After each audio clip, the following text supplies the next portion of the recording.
kasih dok.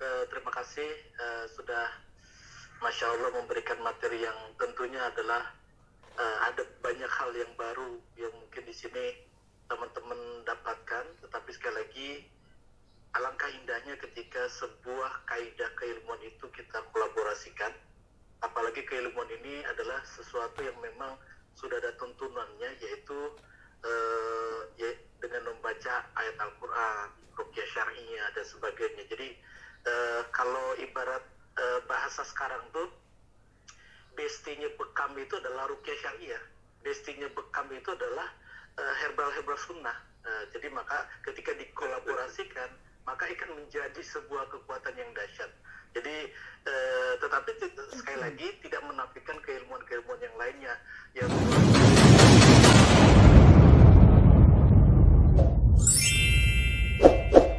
warasulahu faqad faza fawzan 'azima. Shadaqallahul 'azim. Bain asdaqil hadithi kitabullah wa khairul hadi sallam wa syarrul umuri muhdatsatuha wa kullu muhdatsatin bid'ah wa kullu bid'atin dhalalah wa kullu dhalalatin finnar.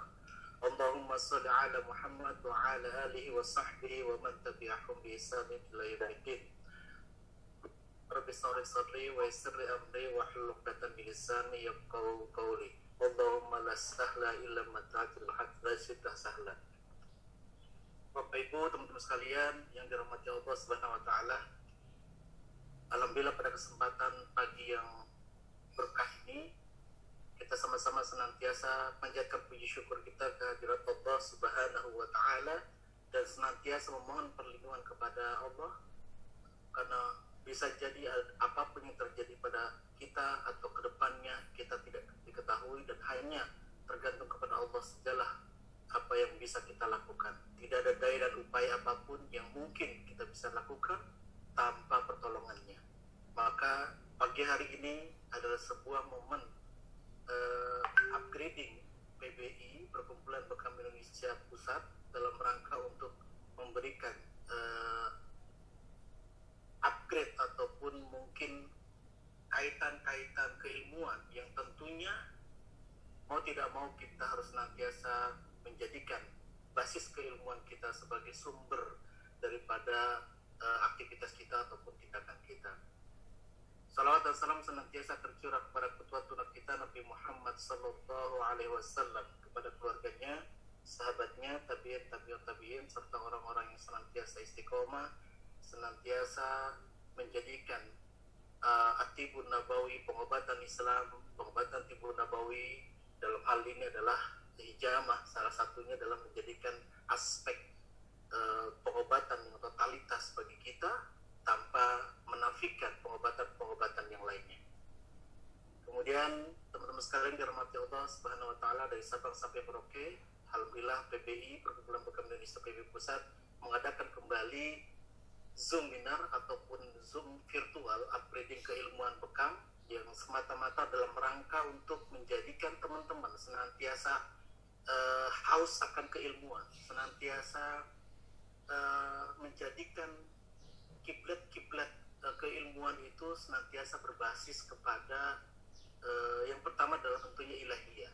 Walaupun mungkin ada kaitan dengan penelitian dan sebagainya, tapi sungguh mari kita jadikan pondasi awal kita adalah dalam rangka untuk menegakkan agama Allah, dalam rangka menjadikan At-Tibbun Nabawi way of life kita, dalam rangka kita bersama-sama di kendaraan Perkumpulan Bekam Indonesia ini agar lebih kuat dalam menjaga basis-basis keilmuan Islam.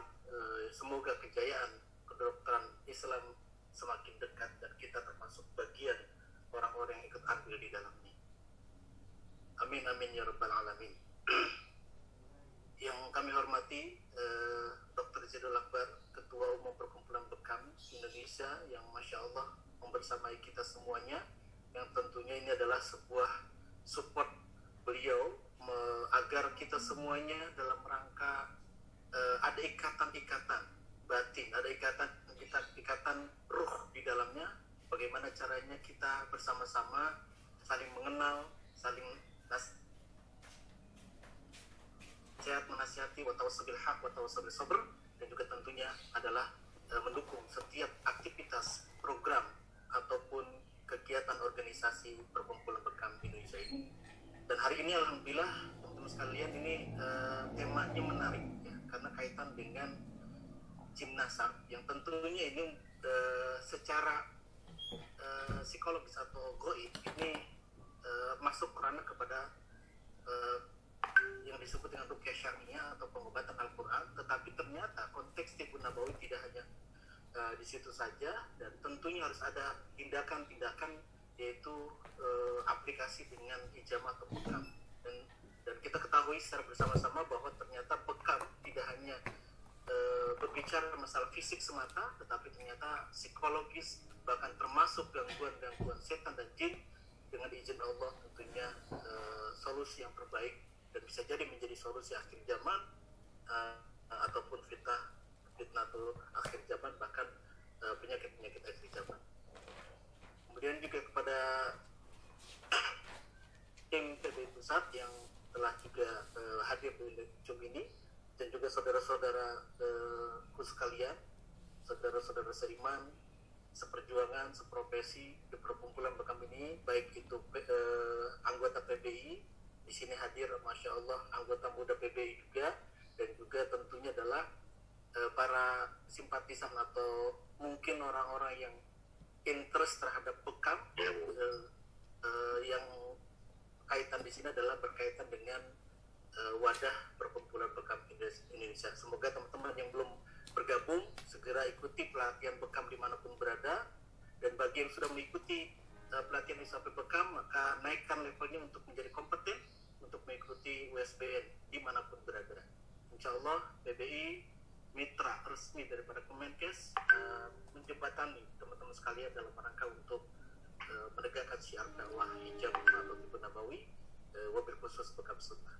Demikian mungkin sebelumnya kita mendengarkan dengan khusus akan disampaikan oleh Dr. Jidul Akbar, yang mana beliau tentunya sangat perhatian kepada kita semuanya dalam rangka keilmuan ini, sehingga beliau insya Allah akan senantiasa hadir jika waktu-waktu beliau tentunya ada, dan beliau siap untuk bersama-sama PBI ketika memang beliau tadi punya waktu yang khusus dengan kita.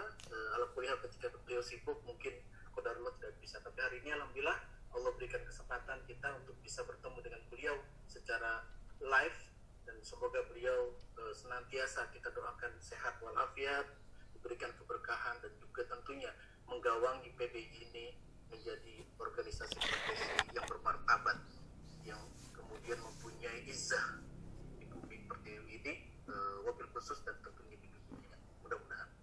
Langsung saja kepada Dr. Jidul Akbar, Ketua Umum Perkumpulan Bekam Indonesia. Kami mengharapkan arahannya, tausiahnya, taujihnya dan sebagainya kepada kami semuanya dalam rangka untuk keilmuan tibbun nabawi, bahkan termasuk organisasi PBI. Kepada Dr. Jidul Akbar kami persilakan.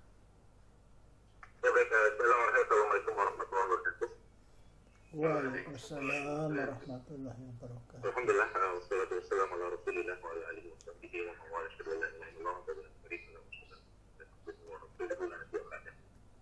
Alhamdulillah, tentunya kita bersyukur pada Allah Subhanahu wa taala di hari ini Allah menemukan kita dalam majelis ilmu yang merupakan salah satu keutamaan diberikan kepada umat Rasulullah SAW, di mana kita bisa menikmati taman-taman surganya Allah dalam bentuk majelis ilmu seperti ini.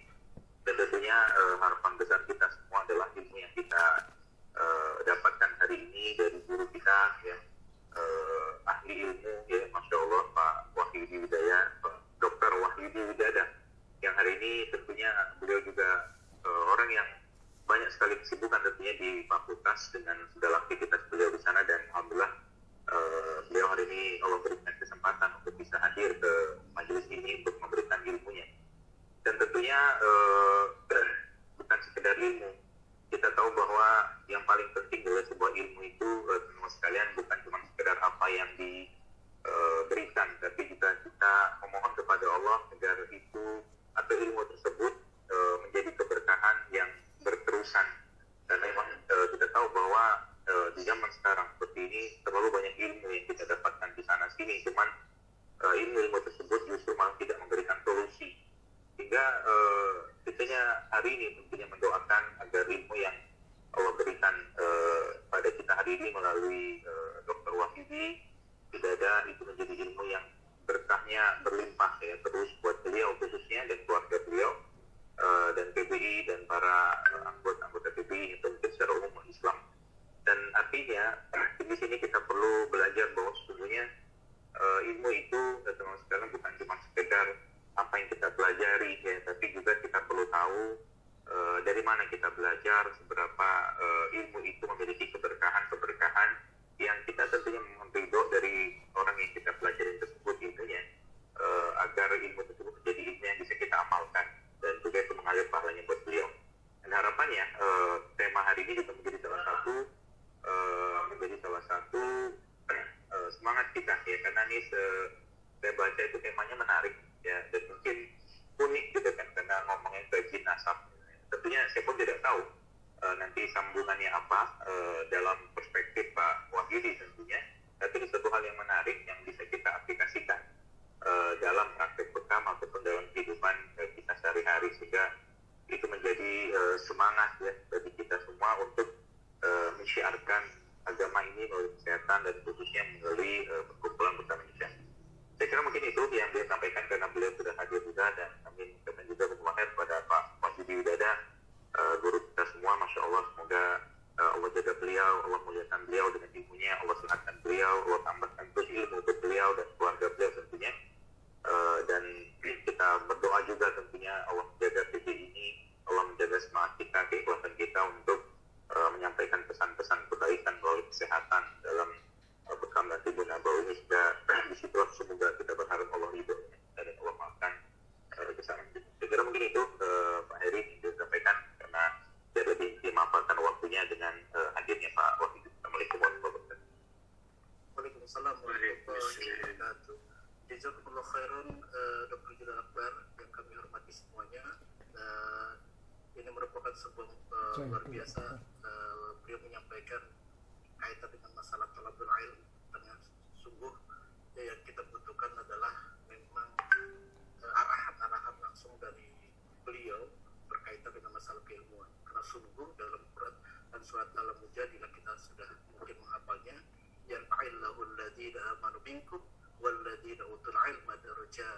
Niscaya Allah akan meninggikan orang-orang yang beriman di antaramu dan orang-orang yang diberi ilmu pengetahuan beberapa derajat. Sungguh orang-orang yang kemudian tadi mencari ilmu dan tentunya dia beriman kepada Allah, Allah akan angkat beberapa derajat. Ini adalah poin penting kepada kita bahwa keilmuan itu sangat-sangat luar biasa, bisa menjadikan orang itu terangkat ya. Tetapi terangkatnya pun bukan hanya karena keilmuan, bukan karena gelar, tapi Allah yang mengangkat dan dia termasuk orang-orang yang beriman. Rumusnya adalah beriman dulu, kemudian Allah angkat. Demikian. Alhamdulillah, Masya Allah, tabarakallah. Sekali lagi jazakallah khair kepada Dr. Judal Akbar yang senantiasa mensupport kita semuanya dalam setiap langkah-langkah organisasi perkumpulan bekam Indonesia ini, dan insya Allah kedepannya beliau akan senantiasa membersamai kita semuanya dalam beberapa acara-acara yang tentunya adalah bagian daripada organisatoris perkumpulan bekam Indonesia ini.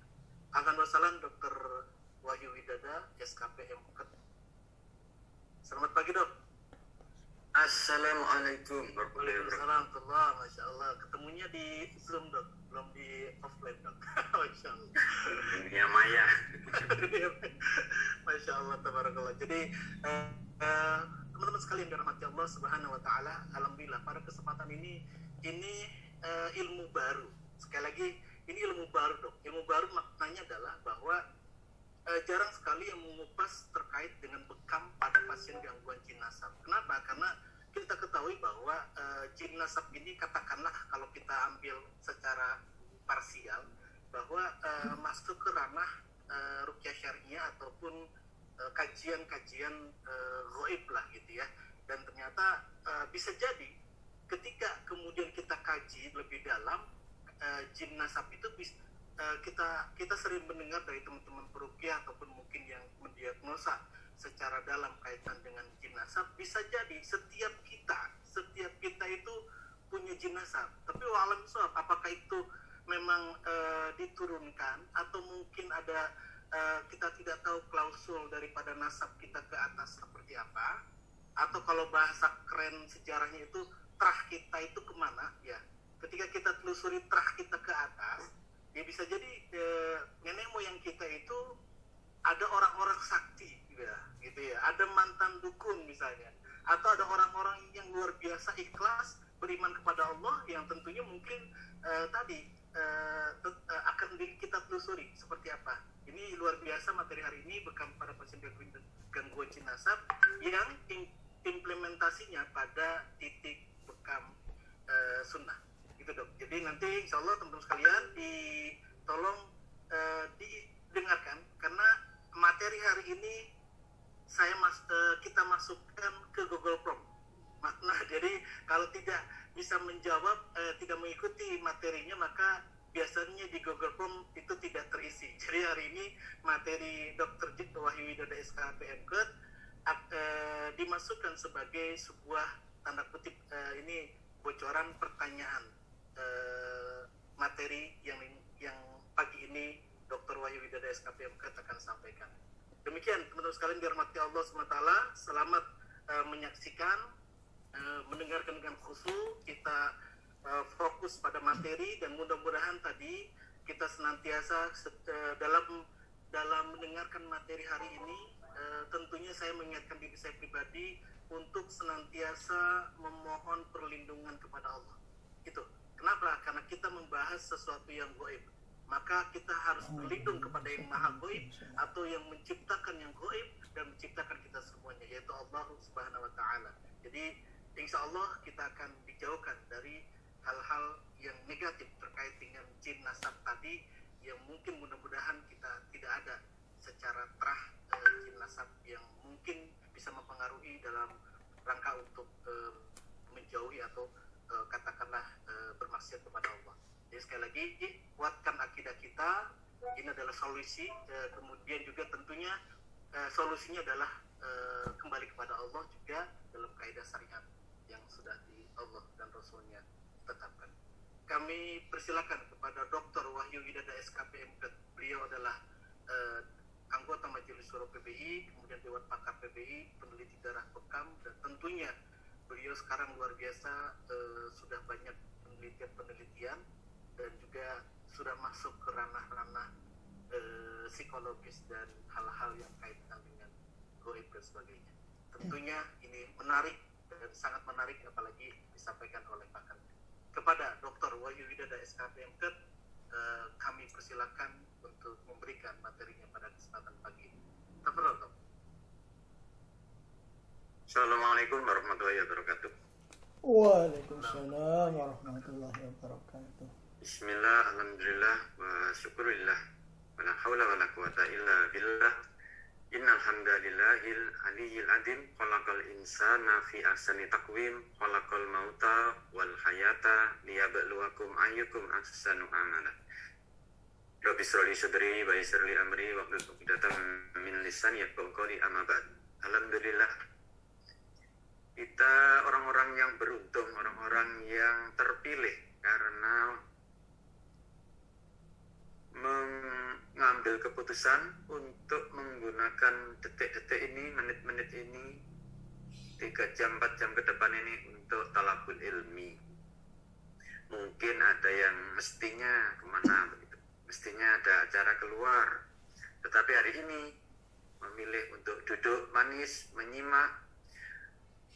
Tubuhnya sudah dibersihkan dengan wudhu, mungkin juga sebelumnya sudah ada sholat malam, sholat subuh, zikir-zikir dan sholat duha, dan diniati untuk thalabul ilmi, tidak menduakan, artinya khusyuk. Saya suka apa yang disampaikan oleh saudara saya Ustaz Heri Suhairi tadi. Kita jamaah PBI ini harus haus ilmu, harus haus terus, haus ilmu, lapar pengetahuan. Jangan sampai merasa sudah cukup lalu berhenti belajar. Harus open minded, sebagai salah satu dari Majelis Syuro kompeten untuk menyampaikan himbauan seperti ini. Jadi selain kita harus ilmu, kita juga harus seperti kata Ustadz Dr. Jadul Akbar tadi, keilmuan kita ini juga perlu kita periksa. Jangan-jangan ilmu kita ada yang tidak bersumber dari sumber yang benar, yaitu Al-Quran dan As-Sunnah. Contoh nih, kalau kuliahnya di ekonomi itu diajari usaha sekecil-kecilnya mendapatkan hasil sebesar-besarnya. Ini bukan dari Islam. Maka paham seperti itu harus ditinggalkan. Bagaimana kalau menurut Islam? Memperbanyak sedekah, menghindari riba, begitu contohnya. Apalagi kita sebagai seorang pengobat, dan bukan sekedar pengobat, kita adalah pengobat Islam. Kita adalah mewarisi pengobatan sunnah yang dicontohkan, ada hadisnya dari manusia terbaik, Nabi Muhammad SAW. Ini bukan pekerjaan remeh, ini dakwah. Kadang saya sedih melihat adik-adik yang di daerah itu sibuknya itu bukan memperbanyak dakwah atau dengan bakso, tapi dengan membanyak-banyakkan pasien. Moga-moga seiring berjalannya waktu terjadi pendewasaan, ya. Dewasa dalam beragama, dewasa dalam berdakwah. Begitu. Jadi yang kedua yang disampaikan oleh Ustaz Hedi tadi, jangan-jangan kita memiliki jenazah. Ya, moga-moga tidak. Tapi kalau iya, juga tidak apa-apa. Ada pujian, kalau mau sholat subuh itu ada masjid sebelah biasanya ada pujiannya begini. Khairihi wa syarrihi in Allah Ta'ala. Artinya baik dan buruk itu datangnya juga dari Allah. Yang penting bagaimana kemudian kita merespon, kita mengikuti jalan yang lurus, sirotokal mustaqim, jalan yang lurus.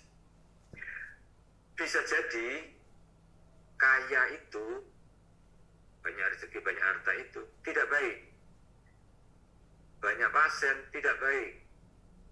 Karena dengan banyak harta, banyak bisnis, banyak pasien, komunikasi dengan Allah menjadi berkurang. Dan kemudian ada rasa bangga, rasa merasa cukup, merasa tinggi, itu tumbuh. Benih-benih kibir. Dan sebaliknya, orang yang sakit, orang yang ditimpa musibah, bisa jadi itu menjadi awal dari mendapat hidayah. Pernah saya sampaikan, ada kerabat yang sudah dewasa, dia tidak mau sholat 5 waktu, tidak mau puasa Ramadan, apalagi yang sunnah. Pakaiannya minimalis. Kalau di bulan Ramadan, dia pindah rumah. Dari Jember pindah ke Bali. Untuk apa? Supaya enggak ditanyai orang, enggak puasa ya? Jadi dia kalau di Bali kan nyaman, meskipun harus berbayar. Qadarullah kemudian sakit, diganggu jin setan, kemudian harus banyak konsultasi dan diterapi oleh Ustadz, Kiai. Nah, dari situ kemudian dia mengenal Islam, dan sekarang Masya Allah sangat baik. Jilbabnya besar, ibadah sunnahnya terjaga, sholatnya terjaga, silaturahim terjaga. Apa tadi pintu masuknya? Dia dapat musibah. Saya mengistilahkan ini penyakit yang berkah. Maksudnya karena ada sakit, kemudian menjadi kilas balik, hijrah menuju kehidupan yang lebih baik. Teman-teman, saya tidak bermaksud pamer, tapi saya tadi terinspirasi dari sambutan Dr. Jadul Akbar dan moderator Ustaz Heri bahwa kita ini harus terus belajar. Ini saya tunjukkan, ini saya di tempat kerja saya. Ini contoh buku, kelihatannya. Kelihatan dong, terapi bekam untuk kesehatan. Ya, ini buku baru saya. Masya Allah. Ini bersama Ustaz Aris PBI Jogja, kemudian calon dokter Yugi, ini book chapter. Kalau ini sudah tahu semua. Wajib punya. Wajib punya dan bukan di lemari tempatnya. Kalau yang ini tidak banyak yang punya. Ini saya beli dari Malaysia, bahasa Inggris. Ini alhamdulillah untuk perawat, untuk nakes ini recommended. Kemudian ini semacam pelajaran dasar ilmu tentang penyakit, terutama penyakit hati. Di dalam tubuh manusia ada segumpal mudghah, segumpal daging. Kalau dia baik, baiklah semuanya. Kalau dia buruk, buruklah semuanya.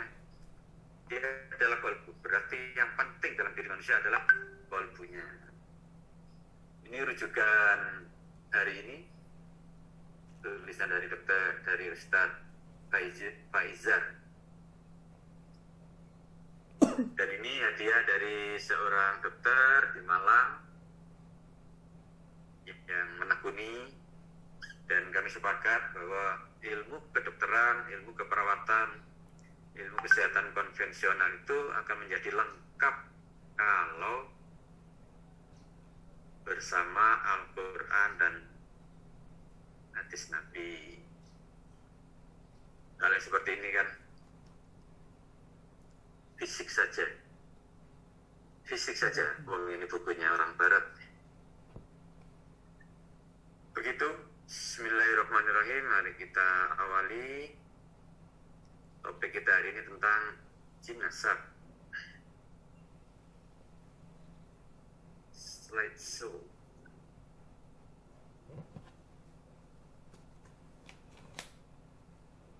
Sudah kelihatan, saudari? Alhamdulillah sudah. Suara saya jelas ya? Jelas dong. Semoga tidak ada gangguan.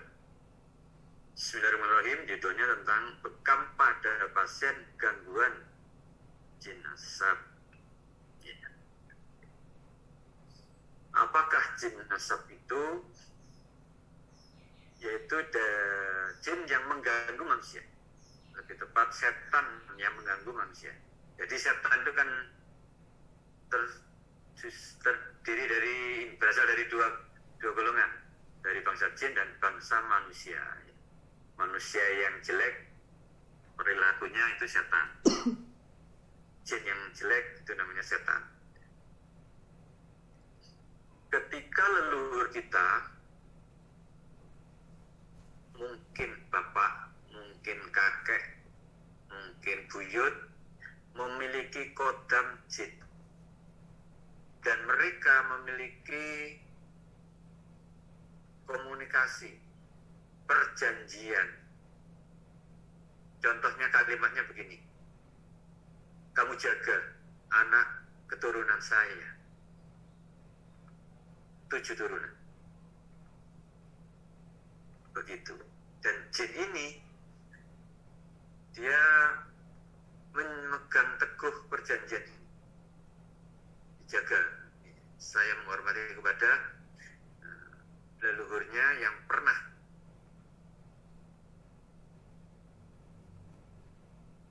atau pernah minta bantuan jin.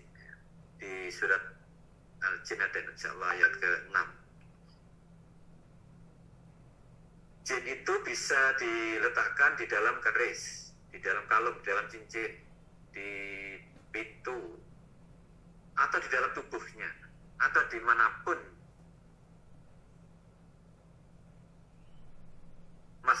kemudian ketika leluhur kita meninggal, jinnya tetap hidup. Karena jin itu bisa umurnya dipanjangkan, ditangguhkan kematiannya. Jadi bisa, saya pernah ada jin yang mengaku berumur 800 tahun. Saya tidak percaya ya, tapi ya tidak perlu berdebat. Dia mengatakan saya sejaman dengan orang Cina Islam yang naik perahu berdakwah itu ya. Cheng Ho. Saya sejaman dengan Cheng Ho. Kenapa jin mengganggu manusia? Ini pertanyaan yang bagus. Yang pertama karena ada jin yang memang dia senang pada manusia tersebut, cinta kepada manusia, baik jin perempuan maupun jin laki. Jin laki menyenangi manusia yang senang tirakat, senang bertapa, gitu. Kalau manusianya senang baca Al-Quran, senang di masjid, jin tidak senang. Atau jin laki-laki yang mencintai perempuan, manusia. Biasanya kemudian dikuasai dan dia tidak ingin manusia ini menikah dengan sesama manusia, maka akan dihalangi perjodohannya. Kalaupun kemudian terjadi perjodohan, akan dihalangi hubungan intimnya. Kalau masih bisa terjadi, akan dihalangi kehamilannya. Kalaupun terjadi hamil, akan dihalangi jangan sampai melahirkan. Jadi beberapa kali keguguran. Kalaupun lahir, ya akan dijadikan anaknya akan disesatkan. Jin yang memilih anak manusia yang akan dikader menjadi paranormal, jenayang, dukun, disebut anak indigo. Jadi anak indigo itu bukan punya kelebihan, tetapi justru anak ini dalam bahaya. Dia harus segera diterapi, harus terus dijaga akidahnya. Dan begitu juga orang tuanya.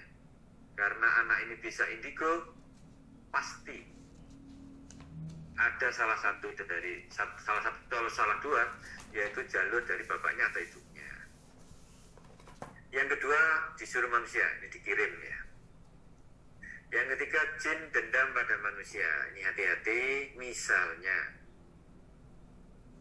menyeteril pakai air rebusan. Setelah itu airnya dibuang begitu saja ke wastafel. Atau masak, bikin kopi, airnya kelebihan banyak, dibuang di wastafel. Tidak diawali dengan a'udzubillahi minasyaitonirrajim atau dengan bismillahirrahmanirrahim. Bisa jadi di situ ada anak-anaknya jin yang sedang bermain-main. Lalu si anak ini terkena air panas ini, ya, ternyata berefek. Meskipun mereka dari kasat mata, mereka berefek. Ada yang kemudian cacat, ada yang mati. Tentu saja orang tuanya marah, dendam, lalu disakiti. Begitu juga peruqyah, kalau SOP-nya, mohon maaf, kalau SOP-nya belum benar, bisa-bisa jinnya dendam. Ada hubungannya dengan nomor 4. Ada jin yang merasa diundang. Contoh, Anda berendam di sungai pada tengah malam. Anda bertapa pada tengah malam. Anda membaca wirid di luar kelaziman. Misalnya membaca Asmaul Husna. Tapi tujuannya duniawi. Misalnya ingin menggait cewek. Ingin dapat rezeki banyak. Lalu membacanya sampai ribuan. Ini jin tahu. Jin itu sangat cerdas. Jin tahu orang ini mau apa. Apa mau nyalek, apa pengen kaya, kan dia tahu. Ada yang merasa diundang, lalu dia masuk ke dalam tubuhnya manusia. Nah kalau kemudian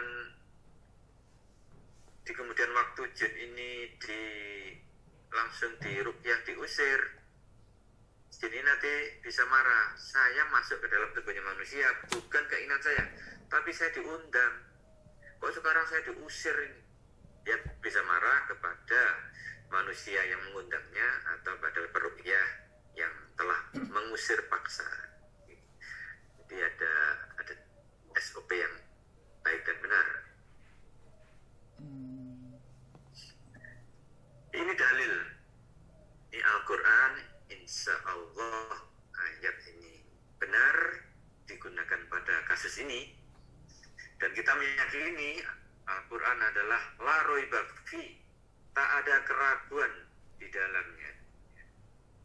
A'udzubillahi minasyaitonir rajim. Qala fabima aqwaitani la aqudanna lahum siratal mustaqim.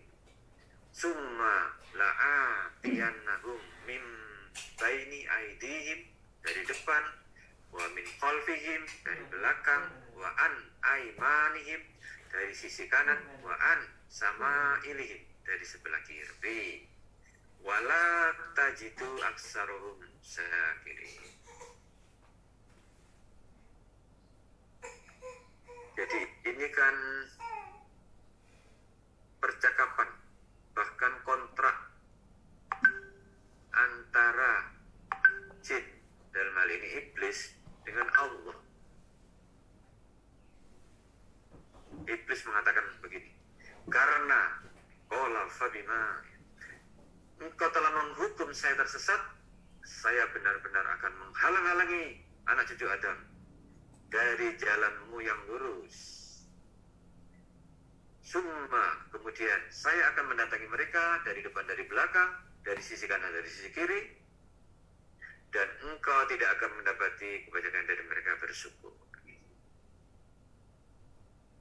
Depan, belakang, kanan, kiri. Untung tidak atas bawah. Tapi meskipun dari depan, belakang, kanan, kiri, ada juga yang di dalam. Karena kalau sudah masuk mereka ada di dalam. Dan majrodam, ikut aliran darah, lalu bisa mungkin di dalam otak, lalu ikut berpikir, mengambil keputusan, enaknya saya ini sedekah beli rokok. Ini jinnya ikut berpikir, ngambil keputusan, rokok aja dah, biar dapat inspirasi. Ini ada hubungannya dengan ayat wa alhamaha fujuraha wa taqwaha.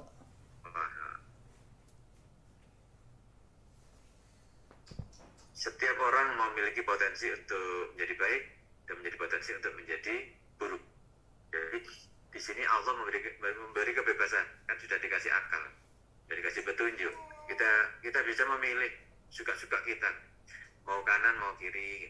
Kita mau sholat atau enggak juga enggak apa-apa, oleh Allah dibiarkan aja, kan nanti aja pembalasannya di akhirat. Kenapa kok disiksa di akhirat?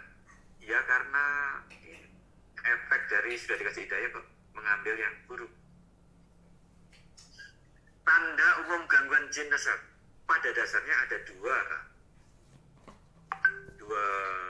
organ, dua tempat atau kelas. Yang pertama otak.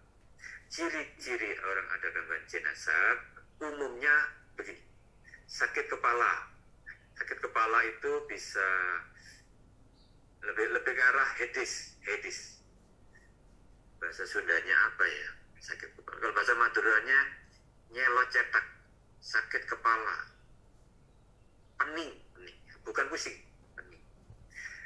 Kemudian gangguan tidur, sulit tidur, atau gila tidur terus, bisa tidur bisa lebih dari 8 jam, tidur terus. Ini juga. Lalu hipotensi.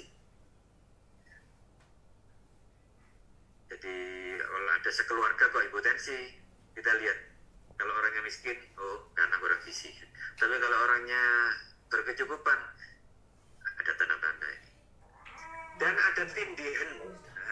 hati biyen itu bahasa Sundanya rep.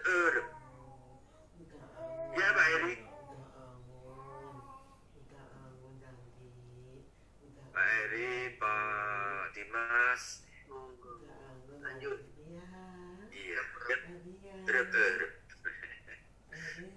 Kemudian mudah marah, sedih, pas-pas. Ini 3 ini ya. Ini dari otak tengah. Udah beberapa kali pernah kita zoomkan. Lalu mengalami sakit seperti leluhurnya. Kalau diabetes, kalau asma, begitu. Sakit kulit. Kalau menurut medis, ini penyakit menurun. Saya sering bicara di kelas, tidak ada penyakit keturunan. Karena kalau penyakit keturunan berarti di atasnya ya sakit yang sama, di atasnya lagi penyakit yang sama. Berarti Nabi Nuh sakit seperti ini juga. Masa Nabi Nuh sakit diabetes? Lalu mudah konflik dengan saudara. Coba dilihat di antara saudara, kalau misalnya berempat, adakah satu orang yang suka jadi masalah? Atau di keluarga orang lain dilihat. Biasanya ada satu orang yang problem maker, membuat masalah. Ya berikutnya, gangguannya di pencernaan, terutama lambung. Ya. Atau bisa juga di ulu hati. Gangguan lambung. Jadi ulu hati itu titik area yang dekat dengan lambung, dengan limpa, dengan paru kanan kiri, dengan jantung, dengan liver, dengan empedu, dengan pankreas, dengan usus. Itulah ulu hati. Titiknya namanya asfalas sadr. Asfalas sadr. Artinya dada bawah. Dada bawah. Kebetulan tulang rusuk kita itu tidak lurus.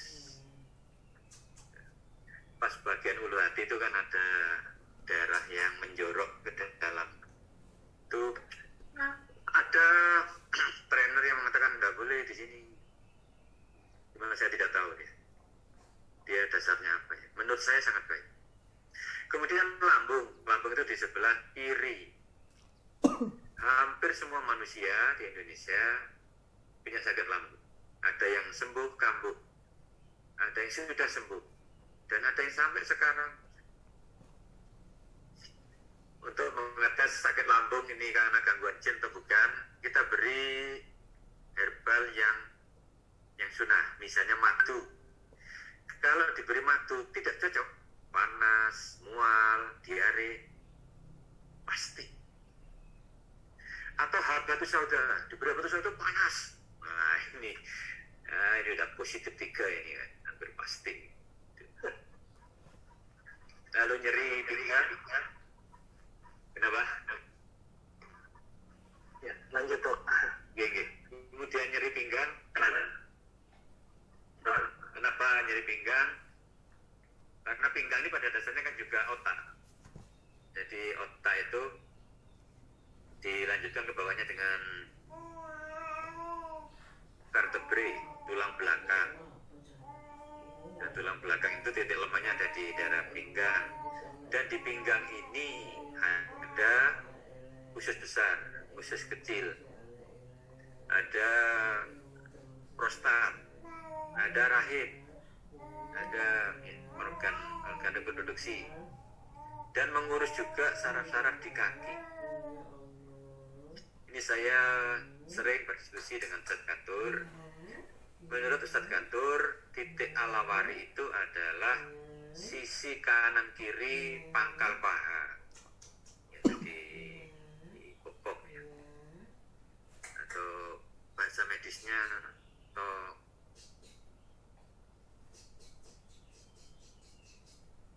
bonggol sendi, bonggol femur. Tetapi secara pengalaman, titik pinggang ini sangat efektif.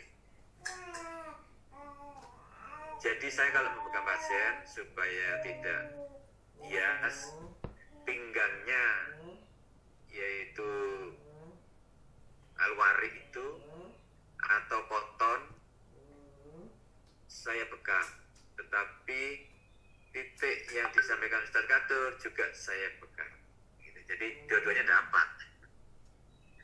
Tapi secara pengalaman menurut saya lebih efektif daerah 45 lalu panggul itu disebut dengan koton.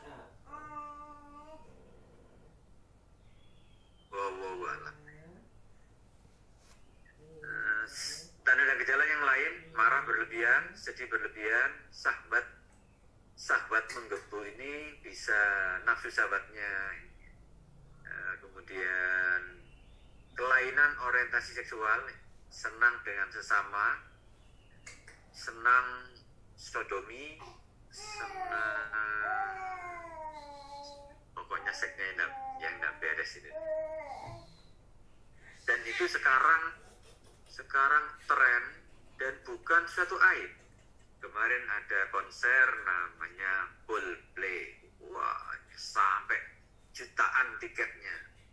Mereka ikhlas membeli tiket untuk pemenuhan nafsu setannya. Coba kalau sedekah ke masjid 10.000 ini jarang-jarang nih, nunggu seminggu sekali. Sahabatnya berlebihan dan ini nanti hubungannya ke ketagihan pornografi. Itu. Naudzubillah, saya mendapat beberapa laporan ada teman-teman kita, saudara-saudara kita yang ada kecenderungan syahwatnya ini menggebu dan sudah mulai lepas kontrol. Dia tidak malu untuk melanggar syariat. Yang saya maksud, sudah jelas-jelas dia trainer, dia membekam akhwat, dia lagi membekam akhwat, dan berulang-ulang. Nah, ini bisa jadi hasil kerja dari jin nasab. Yang salah bukan jin nasab, ya manusianya. Nanti di akhirat ada perdebatan begitu. Manusia menyalahkan setan. Ya Allah, saya ini divonis masuk neraka. Ini akibat pengaruh dari setan. Maka setannya harus engkau masukkan duluan. Kata setannya membela diri. Saya lebih mengasih inspirasi. Keputusan kan ada di situ. Lalu takut berlebihan, senang berlebihan, was-was. Lalu kita lihat kisah Nabi Yakub, itu sedih dan was-was berlebihan hingga sedihnya karena berpisah dengan Yusuf itu kemudian menyebabkan matanya menjadi putih dan tidak bisa melihat. Tapi kelanjutan dari ayat ini, dari cerita ini, Nabi Yakub tawakal ilallah, meningkatkan ketawakalannya, dan kemudian Allah memberikan nikmat dengan kembalinya penglihatannya Nabi Yakub dan kembalinya Nabi Yusuf ke rangkulan Nabi Yakub. Siapa orang yang berpotensi kena gangguan jin nasab? Yang pertama, orang yang perfeksionis.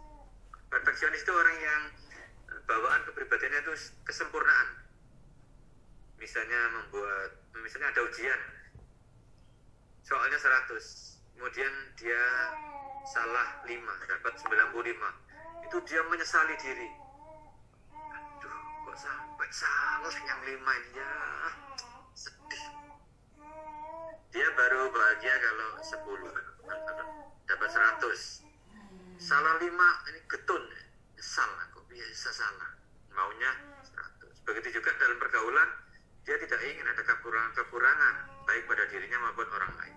Hati-hati, cewek akhwat yang perfeksionis ini berpotensi kanker payudara berdasarkan penelitian. Ternyata orang-orang yang menderita kanker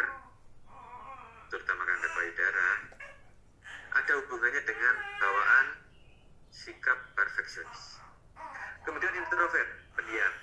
Mungkin kalau diam itu kan banyak komunikasi internalnya.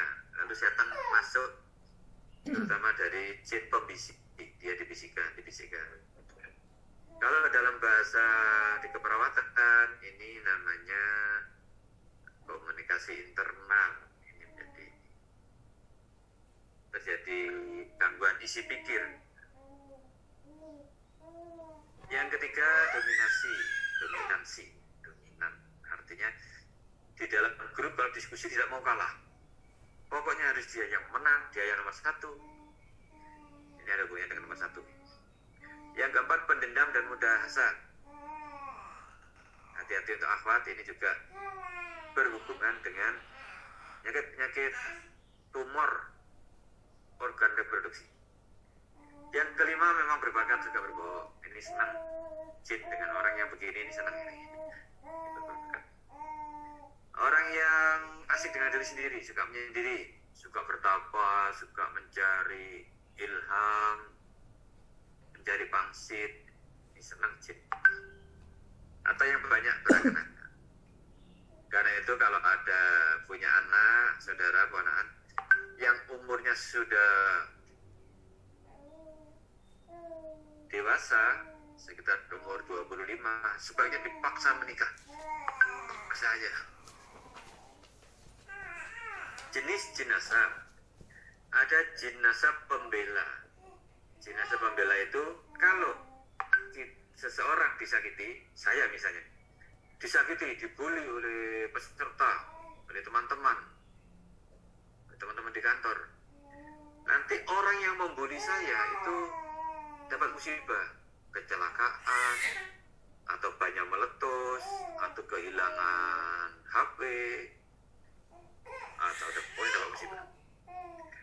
Jin nasab pembisik ini sering membisikan inspirasi ilham, mendapat pangsit gitu. Jin pengasih ini kalau pakai ini orang ngelihat langsung senang, cinta gitu. Kalau laki-laki yang punya cewek itu kemudian terkiwil-kiwil, keplek. Jin pencinta ini ya, senangannya urusan cinta-cinta aja. Dan jin nasab penagih hutang, ini yang mengerikan ya. Ini bukan hutang uang ya. Jin nasab penagih hutang itu biasanya pada orang yang menggunakan jasa pesugihan.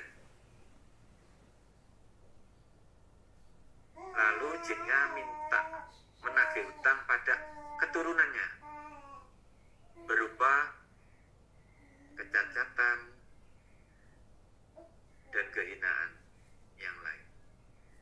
Naudzubillah, kasihan keturunannya, lahir cacat. Bagaimana cara menghilangkan jin nasab? Ya, bertaubat, setulus hati.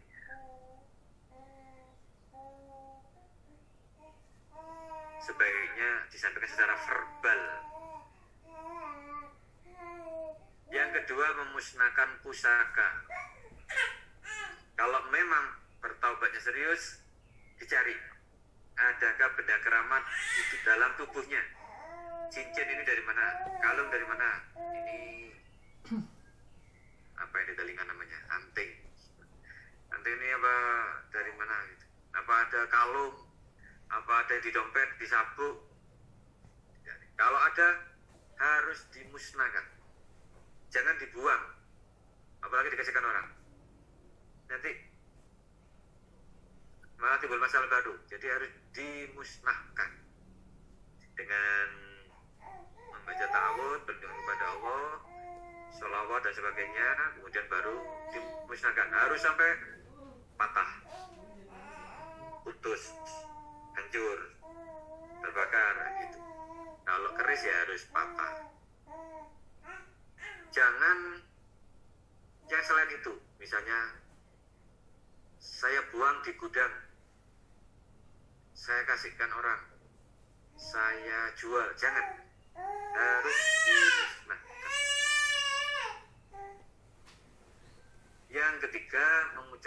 ikrar pemutus dengan bangsa jin. Kalimatnya contohnya begini. Bismillahirrahmanirrahim. Wahai bangsa jin, wahai jin nasab yang ada di dalam tubuhku atau di dalam anak-anakku,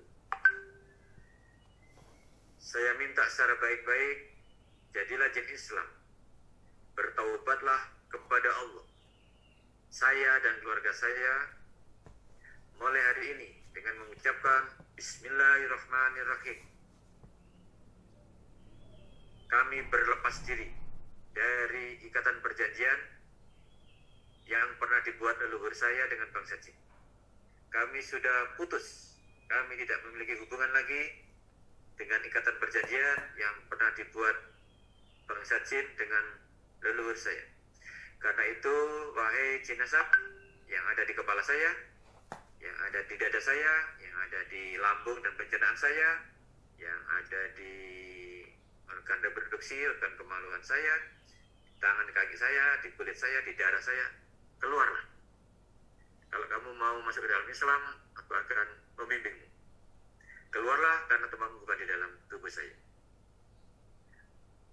Begitu. Kalimatnya bisa dimodifikasi. Bahasa setempat lebih baik. Saya pernah mendikte ikrar pemutus pakai bahasa Madura. Saya pernah menuntun pakai bahasa Jawa halus dan efektif. Ya. Jadi kalau saya misalnya ada di Kalimantan, saya harus pakai penerjemah, harus orang Kalimantan yang menggunakan bahasa halus. Ya, begitu. Karena jinnya kan dari setempat. Kalau bahasa Indonesia bisa jadi ada jin tidak bisa bahasa Indonesia, ya tidak tahu. Melepas jejak supranatural, yang ini saya dapat dari bukunya Ustaz Bayyad. Untuk pasien yang keluarnya adalah bisikan gaib, pandai meramal, punya firasat tajam, ini bisa diamalkan membaca surat Kahfi 65-82. Kemudian titik bekamnya 7 titik sunnah dan titik umumugid.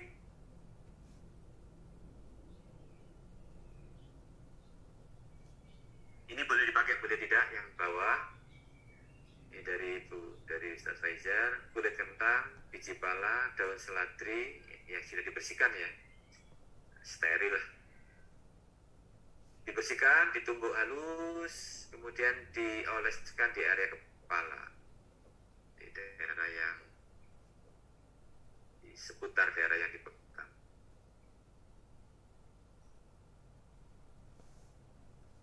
Ini karena jinnya ada di daerah kepala, terutama otak tengah. Otak tengah itu titik yang dekat adalah umumugid, yafu, ala roksun, nah, begitu. Jadi memang harus ini ya. Yang pertama, kalau kita membekam, nomor 1 itu pastikan kita mendahulukan titik sunnah, bukan titik keluar. Sekarang ini mulai tren. Bagaimana cara membekam? Yang mana yang sakit, itu yang dibekam. Kenapa sih kalau mengikuti sunnah? Wong ya bekam ini dari Nabi Muhammad SAW. Kok cek pinter-pinternya terus membuat hujah sendiri, berjtihad sendiri. Berjtihad itu kalau belum ada hukum. Tapi kalau sudah ada hukum yang jelas, ada tuntunan yang jelas, yang tidak ada ijtihad lagi, saya sarankan teman-teman PPI dimanapun berada, kalau membekam, utamakan titik sunnah dulu. Jangan sampai tidak tahu titik sunnah. PBI apa namanya, tidak tahu titik sunnah. Ini bukan mempersulit, tapi ini mengajari bagaimana cara ittiba Nabi.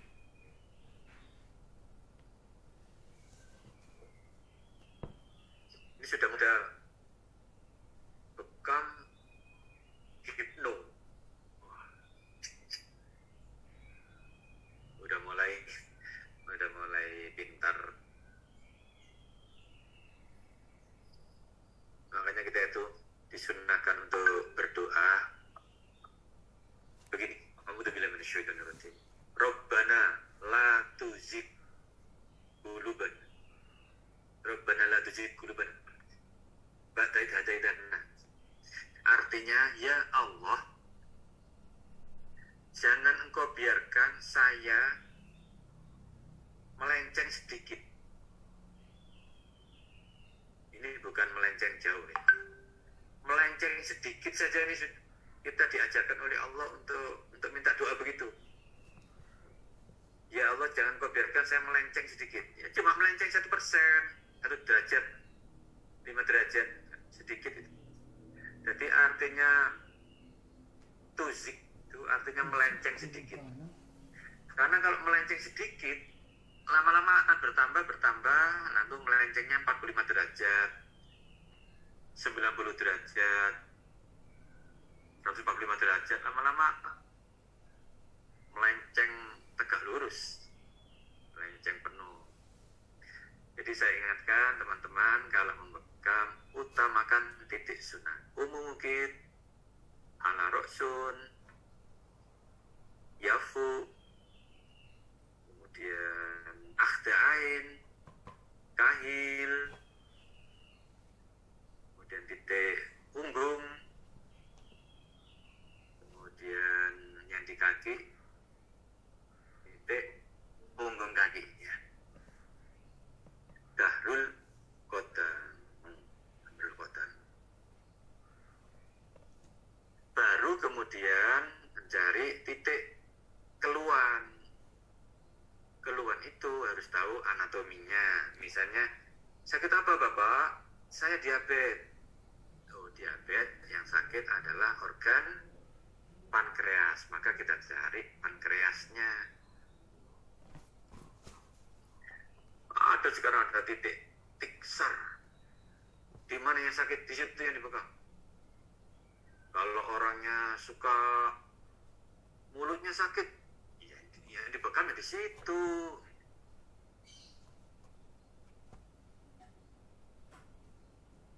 Ada jenazah, kita lanjutkan ya. Jenazah yang ada di organ reproduksi.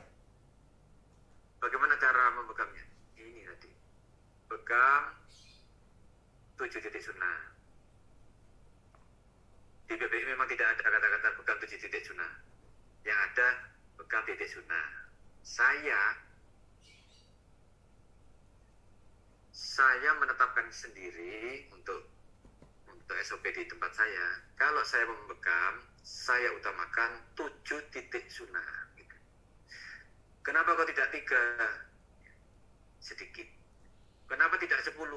Terlalu banyak. Kenapa tidak 30? Apalagi. Maka 7. Ganjil. 7 titik sunnah. Lalu ditambah dengan organ yang sakit. Begitu cara berpikir saya. Dan saya sudah dengan PBI sudah bertahun-tahun sudah. Sejak 2010. Umpama ini salah kan pasti saya sudah ditegur oleh diklat atau dari bagian disiplin. Tapi alhamdulillah sejauh ini bukan suatu kesalahan. Jadi bekalnya jangan banyak-banyak.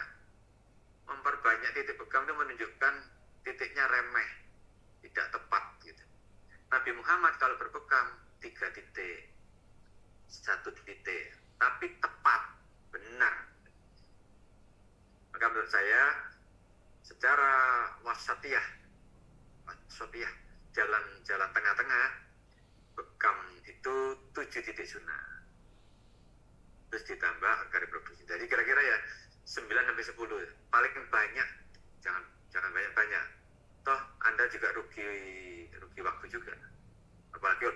fase berikutnya, sabar ya, saya harus merendam dulu 15 menit, nyetir dulu misalnya gitu, wah, kelamaan.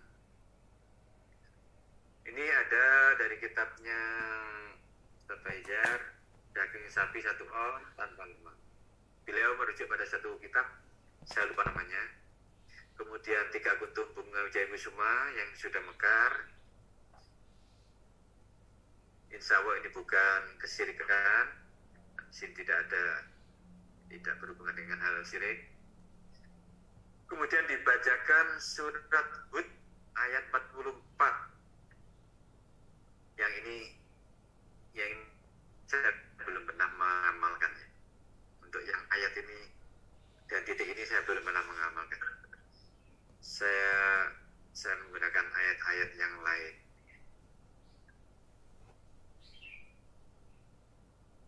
Alhamdulillah saya beberapa kali ada pengalaman yang Masya Allah, dengan izin Allah pasiennya kemudian hamil, padahal beliaunya selama 16 tahun pingin punya anak, belum dikaruniai anak, sampai anaknya itu sudah umur 17.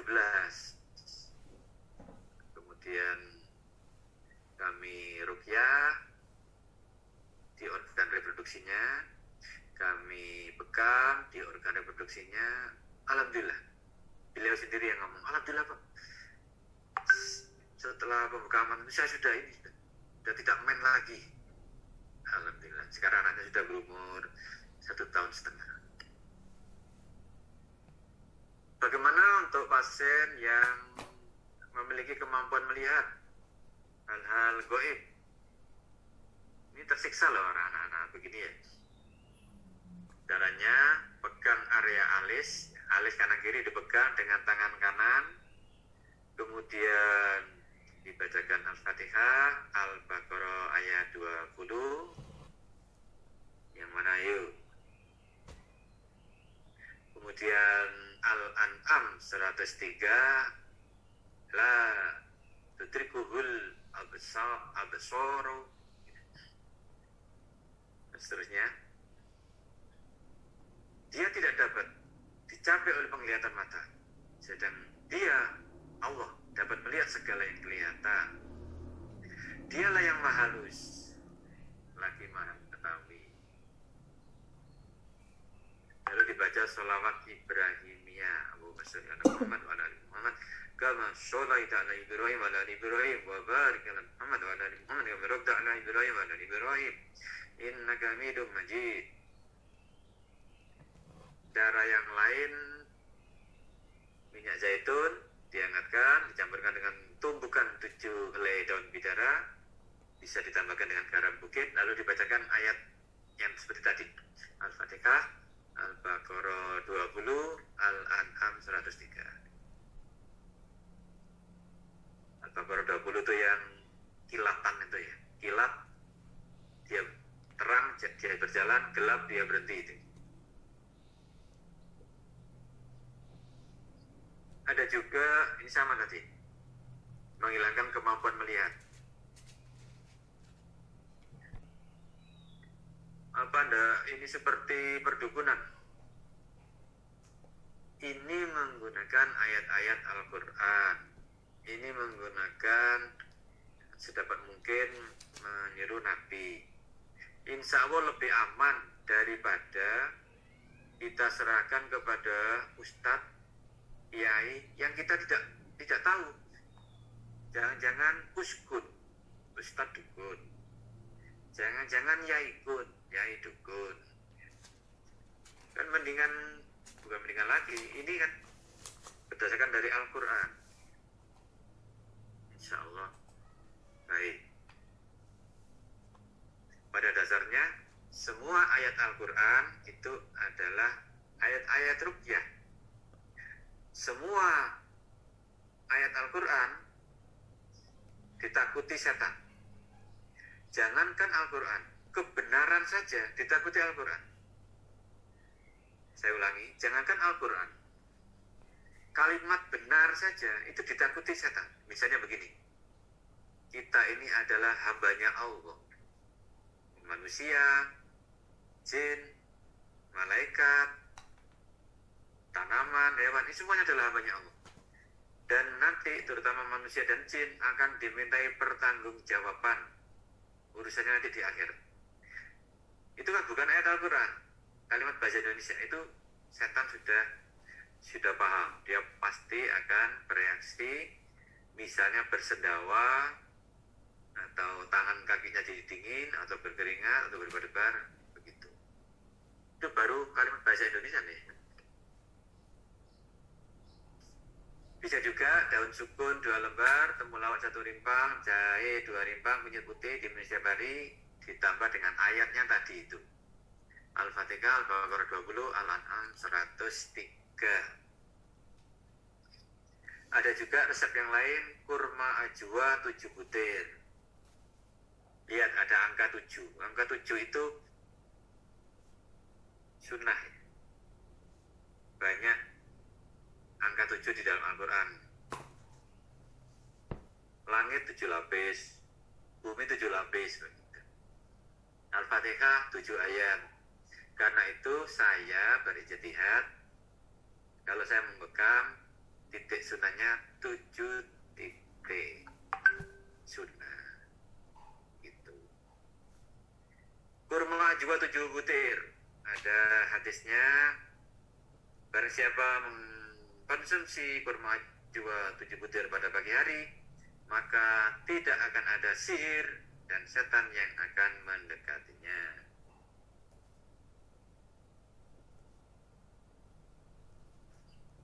Nah, ini yang agak seru ini. Ini perlu kita pelajari. Kalau Anda tidak setuju dengan nomor 4, ya di skip aja deh. Nomor 4 susah. Meskipun sebentar lagi Idul Kurban, belum tentu kita dapat limpah. Kalau nomor 4 ditiadakan, di skip, tidak apa-apa. Jadi yang pertama, istighfar. Pasengnya ini yang kita tuntun untuk taubatan nasuha. Lalu ini yang paling sulit, kesadaran bahwa apa yang dilakukan itu maksiat. Ini saya pernah ikut pelatihannya di Malang, yaitu ruqyah untuk mengatasi ketergantungan. Ada orang yang ketergantungan rokok, ada orang ketergantungan narkoba, ada orang ketergantungan video porno, ada orang tergantung pada onani, ada orang ketergantungan kepada. Maka caranya sadarkan bahwa yang dilakukan itu adalah maksiat. Pasti dia punya pembenaran. Nah, pembenaran itu harus dipatahkan. Pembenaran itu bukan benar. Pembenaran itu adalah salah tapi dipaksa benar. Itu namanya pembenaran. Berikutnya dibacakan Al-Fatihah, Al-Baqarah yang sudah hafal semua 1-5, ayat kursi dan setelahnya, 3 ayat yang terakhir. Kemudian surat Al-Anbiya 69, surat Rum 21 dan 30. Ini yang biasanya ada di surat undangan manten itu. Surat Rum 21, bahwa jodoh manusia adalah manusia. Jodoh manusia adalah manusia. Ini kalau jin dengar, jin gangguan seks, pasti dia akan bereaksi. Jodohnya manusia adalah manusia. Jodohnya jin adalah jin. Ini untuk menegur jin yang mencintai manusia, atau jin yang menstimulasi perilaku seks menyimpang. Teman-teman semua, hampir bisa dipastikan kalau ada orang LGBT itu adalah hasil kerja dari jin LGBT. Yang LGBT jinnya, teman saya ada yang di Jawa Barat membekam dan meruqyah anak lesbian. Begitu selesai, lalu ditanya, bagaimana menurut Anda perilaku lesbian? Ih, cicik. Dan dia berhenti seketika itu dari perilaku lesbian. Tetapi karena rumahnya jauh, tidak pernah kontrol lagi, dan dia terus dirayu-rayu oleh teman-temannya, sekarang balik lagi. Tidak apa-apa, setidaknya kita sudah bisa membuktikan bahwa perilaku lesbian, perilaku homoseksual, dan perilaku seks menyimpang yang lain itu adalah kerjaan jin. Sebut saja namanya jin LGBT. Mungkin juga ada jin sodomi, ada jin. Jangan-jangan di internet ini banyak jinnya. Jadi kalau kita buka Google, jinnya sudah siap-siap. Wong di internet itu kalau kita nggak nyari, itu aja datang sendiri. Jinnya sekarang AI, Dok. Kenapa? Jinnya AI, Artificial Intelligence. Jinnya ahli IT juga, dia tahu yang dibutuhkan apa. Dan jin itu ahli neuroscience. Kalau kita ini, apalagi teman-teman yang non kesehatan ya, kan mungkin tidak pernah belajar tentang anatomi fisiologi otak. Yang dokter spesialis saraf saja tidak paham begini, lebih pinteran jin. Saya kemarin menjelaskan tentang jin itu sampai hampir 1 jam kepada 2 orang dokter spesialis. Ternyata beliau memang masih nol. Beliau heran kok, masa ada jin masuk ke dalam otak, masuk ikut aliran darah, berbentuk apa, tahu dari mana, bagaimana membuktikannya, bagaimana menghilangkannya, begitu masih pertanyaan nol. Makanya kita perlu edukasi spiritual. Kemudian surat Al-Jumu'ah 2223, Al-Fat 1-4, Hujurat 7, kemudian dari penutupnya Qul huwallahu ahad, Alif Lam Falaq An-Nas.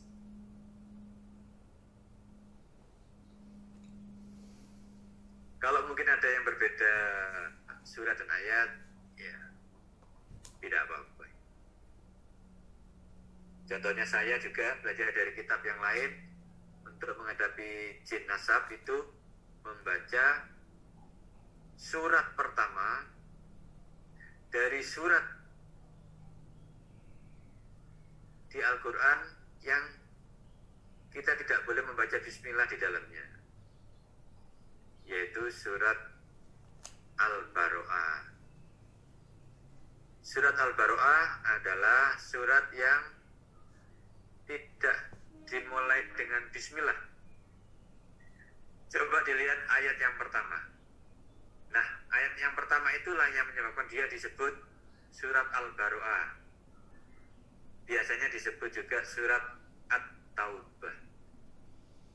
Tapi karena dimulai dari kata Al-Baro'ah, maka disebut juga surat Al-Baro'ah. Artinya pemutus. Baro'atum minallahi wa rasulihi ilal ladina ahadtum minal musyrikin.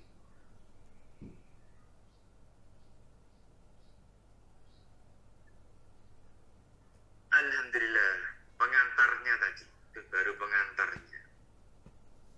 Sudah jam 9.36. Nanti dengar adzan langsung berhenti. Itu cara yang islami ya. Kalau kita bikin acara dengar adzan selesai. Saya kalau ada lagi ngajar ada adzan selesai. Bekam itu hajam,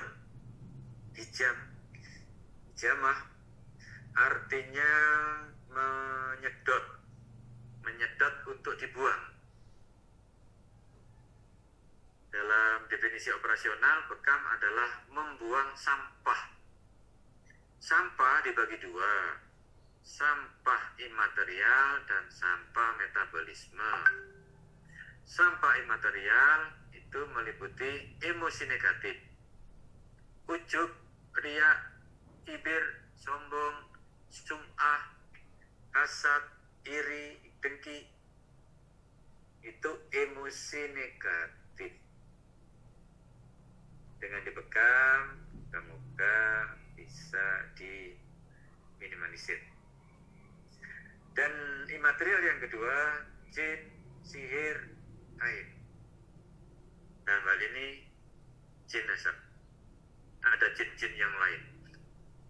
Juga ada sihir yang berhubungan dengan rumah tangga dan lain-lain. Kemudian ini yang pendekatan medis. Bekam itu membuang sampah metabolisme. Berdasarkan penelitian, tesis dan disertasi Saudara Widada, bekam itu meningkatkan elastisitas sel darah merah. Yang kedua, bekam itu efektif menurunkan kolesterol pada pasien hiperkolesterol. Jadi kalau ada orang menderita hiperkolesterol dan teman-temannya hipertensi, obesitas, hipertrigliserid, sebaiknya menggunakan cara-cara pengobatan yang non-farmakologi. Karena obat-obat farmakologi itu tak diragukan lagi, disampaikan sendiri oleh dokter, diakui sendiri oleh farmakolog, memiliki efek samping yang bisa mengganggu otot dan saraf, ginjal dan liver. Kenapa tidak menggunakan pengobatan yang non-farmakologi? Kalau masih belum tega meninggalkan obat farmakologi, ya dibuat jalan tengah lah. Ada kalanya non-farmakologi, ada kalanya farmakologi. Ada kalanya farmakologi, ada kalanya berbekam. Ada kalanya herbal. Lawang herbal melimpah ruah. Herbal menurunkan kolesterol. Kok masih memaksakan dengan obat-obat kimia? Bukan saya anti obat kimia ya. Tetapi kita paham bahwa kalau bisa pengobatan itu meminimalkan obat-obat yang sintetis. Obat kimia itu kan sintetis. Dan lebih baik menggunakan cara-cara yang natural. Begitu. Bagaimana pasiennya bisa menjalankan begitu kalau terapisnya masih belum sungguh-sungguh?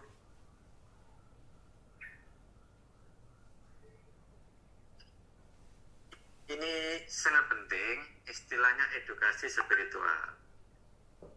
Berkali-kali ini di-zoomkan, diseminarkan, dan berkali-kali juga saya menyampaikan lagi, mengingatkan lagi, termasuk pagi ini, bahwa tugas terapis bekam itu bukan saja membuang darahnya, bukan sekedar ngekop bahwa darahnya dibuang terus ditunjukkan darahnya tetapi yang paling penting adalah edukasi spiritual. Edukasi spiritual itu adalah menasehati, mentarbiyai pasien untuk memperbaiki akidahnya, ibadahnya, akhlaknya. Lihat ya, ada tiga nih, akidahnya, ibadahnya, akhlaknya. Tidak berhubungan dengan fisik. Fisik itu nomor berikutnya. Akidahnya jangan sampai memiliki jimat, dukun. Gitu. Ibadahnya jangan sampai sholatnya itu nunda-nunda, apalagi tidak sholat. Saya punya teman di Jember Selatan. Pak, saya mau bekam, Pak. Saya sudah tidak kuat, Pak. Sakit saya ini parah, Pak. Terus oleh teman saya ditolak. Maaf, Pak, ini pengobatan Islam. Kalau orangnya tidak sholat, tidak memiliki, tidak membaca syahadat, nggak bisa, Pak. Nggak bisa. Ya sudah, nggak apa-apa, pokoknya saya bisa sembuh. Akhirnya membaca syahadat dan sholat. Sebelumnya sudah biasa sholat ya, cuma nggak pernah sholat lama. Alhamdulillah, qadarullah. Kemudian sembuh, membaik, membaik banyak. Ya seperti itu, edukasi spiritual. Pastikan masalah pasien itu ini murni fisik, apa murni psikis, atau gangguan jin, atau gabungan fisik dan psikis, atau fisik dan gangguan jin. Begitu bisa kombinasi. Jadi kalau ada campuran, kita pertimbangkan mana dulu. Menurut saya diruqyah dulu, baru dibekam. Karena kalau dibekam dulu, kemudian diruqyah, biasanya ruqyahnya tidak mendapatkan jinnya. Padahal tujuan kita meruqyah itu kan untuk mengedukasi, untuk penjelasan